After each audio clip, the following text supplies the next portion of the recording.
Bismillahirrahmanirrahim. Assalamualaikum warahmatullahi wabarakatuh. Perkenalkan, nama saya Ulfan Mujakiyah, NIM 2023 01034. Di sini saya akan menjelaskan tentang modul ajar yang telah dibuat. Baik, lanjut. Ya. Jadi di sini saya akan menjelaskan tentang modul ajar yang telah saya buat gitu ya. Nah, perlu kita tahu bahwa modul ajar itu apa? Adalah dokumen yang berisi rencana pembelajaran lengkap mulai dari tujuan, capaian, materi, metode, hingga asesmen. Guru menggunakan modul ini sebagai panduan agar pembelajaran berjalan terarah dan sesuai kurikulum. Nah, ini ada contohnya dari modul yang saya buat, yaitu modul ajar tentang ikhlas. Nah, di sini ada identitas modul ajar. Yang pertama itu ada penyusunannya, itu siapa. Di sini dituliskan oleh Ulfan Mujakiyah, nama saya sendiri. Nah, sekolah yaitu di MTS Tiadul Huda tahun ajaran 2025 dan 2026. Terus selanjutnya ada fase kelas. Apa itu fase? Fase adalah pembagian jenjang belajar dalam kurikulum Merdeka. Tetapi fase agar lebih fleksibel. Jadi kalau fase A itu untuk kelas 1 SD sampai kelas 2 SD, fase B kelas 3 SD sampai 4 SD, fase C kelas 5 SD sampai 6, fase D masuk ke anak MTS kelas 7 sampai 9, fase E kelas 10 ya, masuk ke jenjang madrasah atau MA. Fase F kelas 11 dan 12. Nah, tadi di dalam modul yang akan buat itu fase D ya. Karena apa? Karena untuk kelas 7 MTS itu masuk ke fase D. Tadi sebelumnya sudah dijelaskan nih. Ya. Jadi terus waktunya itu 2 kali 40 menit. Jumlah pertemuannya itu 1 pertemuan. Nah, selanjutnya masuk ke CP, yaitu capaian pembelajaran. Nah, dalam modul ini tentang ikhlas, CP-nya adalah siswa harus mampu memahami akidah Islam, memahami akhlak terpujinya, yang di dalamnya ikhlas, ikhtiar, tawakal, qanaah, sabar, syukur, husnudon, tawadu, tasamuh, ta'awun, berilmu, kreatif gitu. Dan cara menghindari akhlak tercela seperti riya, nifak, putus asa, anania, dendam, godob, kalwat, dan ikhtilat. Ya, bentuk-bentuknya, hikmah dan manfaatnya, serta menunjukkan perilaku syukur dalam kehidupan sehari-hari. Nah, selanjutnya ada tujuan pembelajaran. Tujuan pembelajaran adalah sasaran khusus yang ingin dicapai dalam pembelajaran dalam proses belajar.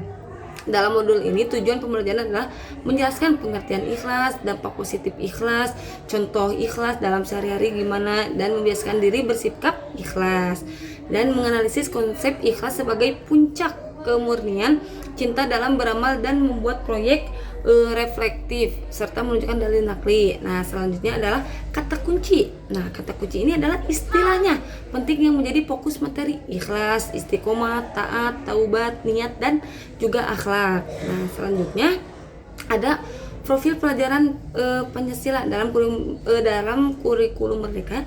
Setiap pembelajaran selalu dikaitkan dengan profil pelajar Pancasila. Profil ini adalah gambaran ideal peserta didik Indonesia yang diharapkan lahir dari proses pendidikan. Jadi, ketika guru menyusun modul ajar, bagian profil pelajaran Pancasila wajib dicantumkan agar apa? Ya, agar jelas nilai karakter apa yang ingin dinamakan melalui materi.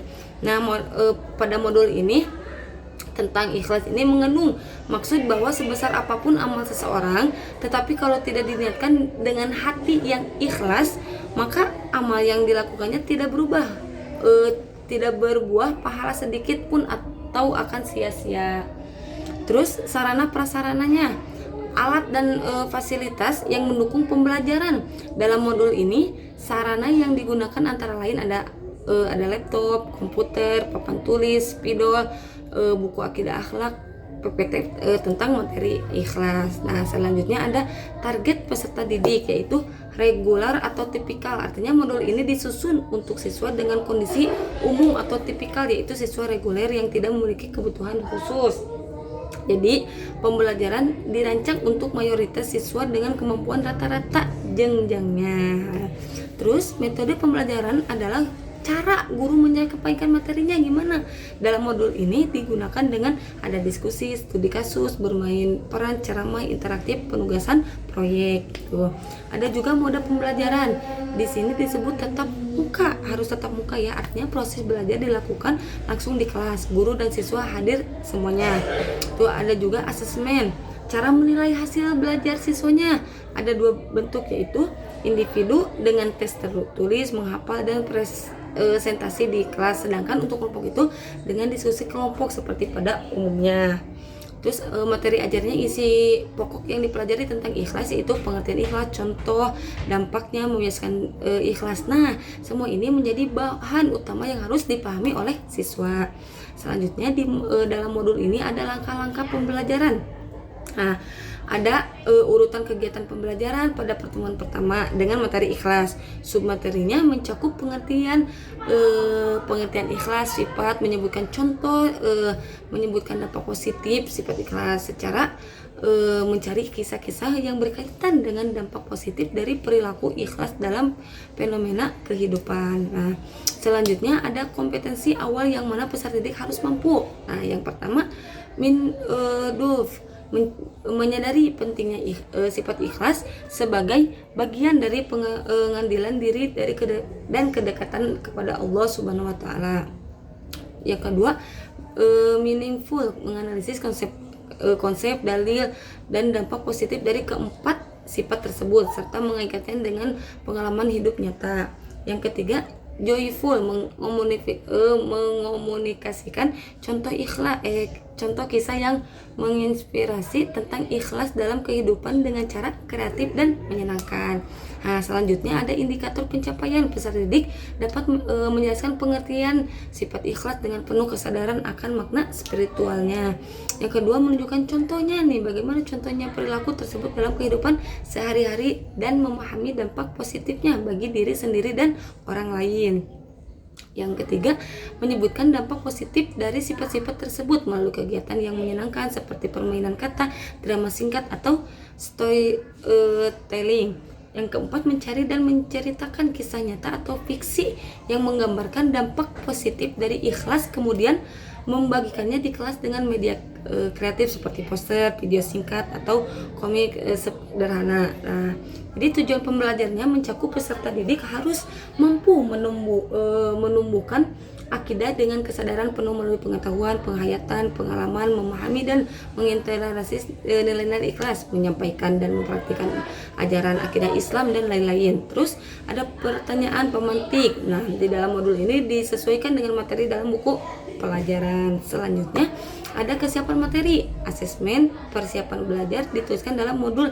Itu ada pengayaan untuk siswa, alternatif penjelasan, metode pembelajaran atau pemahaman materi oleh siswa, asesmen individu atau kelompok dan lain-lain banyak ya. Nah, jadi terus selanjutnya pendahuluan, yang mana ini dimulai dari persiapan media atau alat peraga seperti guru menyiapkan media pembelajaran seperti laptop, LCD, infocus dan lain-lainnya ya.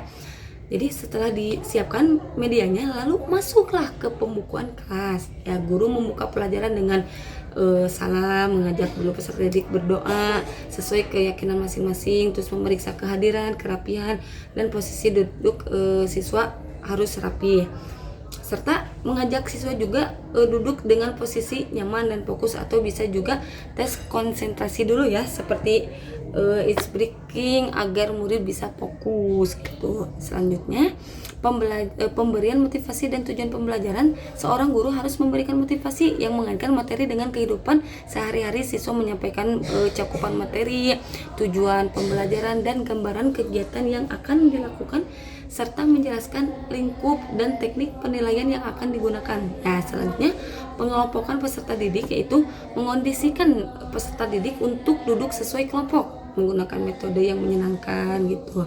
Selanjutnya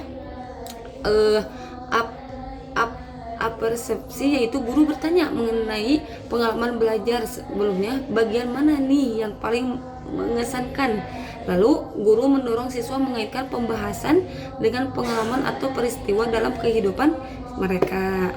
Selanjutnya, kegiatan inti di dalam modul ini, kegiatan intinya dimulai dari peserta didik diberi tayangan atau video ya, gambar dan bahan bacaan tentang pengertian ikhlas. Guru juga memberi kesempatan kepada peserta didik untuk mengidentifikasikan hal-hal yang belum mereka pahami. Ya, peserta didik dibentuk dalam kelompok kecil, setiap kelompok berdiskusi, mengumpulkan informasi, dan yang terakhir ada kelompok mempresentasikan hasil diskusi secara vertikal. Jadi metodenya tidak ceramah ya, sehingga murid dilatih untuk berpikir kritis. Nah, selanjutnya jadi peserta didik menuliskan rangkuman atau kesimpulan pembelajaran hari ini.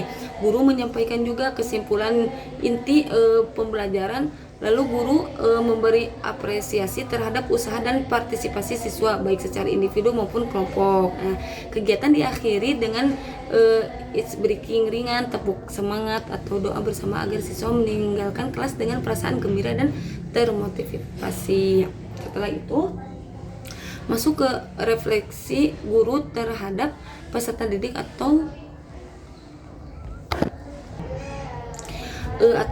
meaningful. Guru memetakan kemampuan peserta didik di awal tahun ajaran untuk mengetahui kekuatan dan area yang perlu ditingkatkan dan lain-lain. Refleksi guru terhadap pembelajaran kedua refleksi guru terhadap pembelajaran yaitu guru menilai efektivitas strategi, metode dan media pembelajaran yang telah digunakan. Sedangkan refleksi peserta didik memberi ruang bagi siswa untuk menilai pengalaman belajarnya sendiri. Pertanyaan seperti apa yang sudah dipelajari, apa yang akan kamu lakukan agar lebih ikhlas dalam berbuat baik, atau bisa juga dengan memilih tanda centang pada gambar atau emoji yang ada di sini. Jadi dengan memilih tanda centang dari gambar atau emoji ini bisa mewakili perasaan mereka ketika sedang belajar. Siswa juga diajak mengekspresikan emosi sehingga pembelajaran terasa lebih menyenangkan dan personal gitu. Selanjutnya ada glosarium, adalah daftar istilah penting yang disertai dengan penjelasan singkat dan jelas. Biasanya glosarium ini dibuat untuk membantu pembaca memahami kata-kata atau konsep yang dianggap sulit atau khusus dalam suatu teks. Jadi glosarium ini berfungsi seperti kamus mini yang hanya berisi istilah-istilah tertentu gitu ya, sesuai dengan tema pembahasan. Misalnya perilaku atau budi pekerti manusia dalam kehidupan sehari-hari, melakukan perbuatan semata-mata karena Allah Subhanahu wa taala tanpa mengharap pujian dari manusia. Selanjutnya ada lampiran. Lampiran ini adalah bagian tambahan dalam sebuah dokumen atau modul ajar yang berisi bahan pendukung. Hal ini mencakup bahan ajar guru. Jadi ini penting juga ya digunakan guru untuk menyampaikan materi pembelajaran kepada siswa. Nah, bahan ajar bisa berupa teks, modul, buku, gambar, video atau bahan praktik langsung. Selanjutnya ada LKPD, lembar kerja peserta didik. Dalam modul ini, LKPD berisi beberapa soal pilihan ganda, esai sederhana tentang ikhlas gitu. Jadi untuk pedoman penskoran pilihan ganda berbentuk tabel ya, berisi indikator, kriteria penilaian dan skor yang diberikan. Skor yang diberikan adalah 2 poin jika jawabannya benar dan 0 poin jika salah. Karena ada 5 soal nih, maka total skor maksimalnya adalah 10. Esai juga sama ya cara menghitungnya.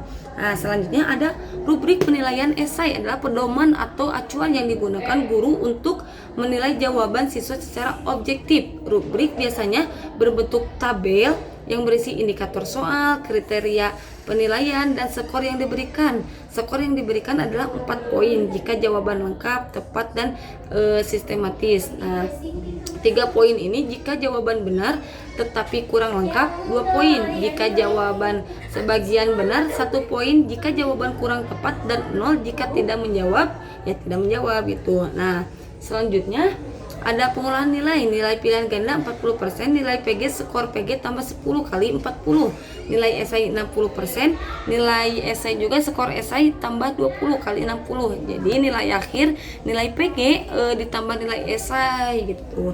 Terus yang terakhir itu daftar pustaka, itu bagian akhir dari sebuah karya tulis gitu ya, atau modul yang berisi sumber-sumber rujukan yang digunakan penulisan. Fungsinya untuk apa? Menunjukkan bahwa modul yang disusun tidak asal dibuat, melainkan berdasarkan referensi yang jelas dan dapat dipercaya. Contohnya tulis adalah rujukan dari modul takwa ke akidah akhlak MTS kelas 7. Mungkin itu saja yang dapat saya sampaikan. Mohon maaf apabila ada kesalahan atau kurang jelas. Wassalamualaikum warahmatullahi wabarakatuh. Dadah.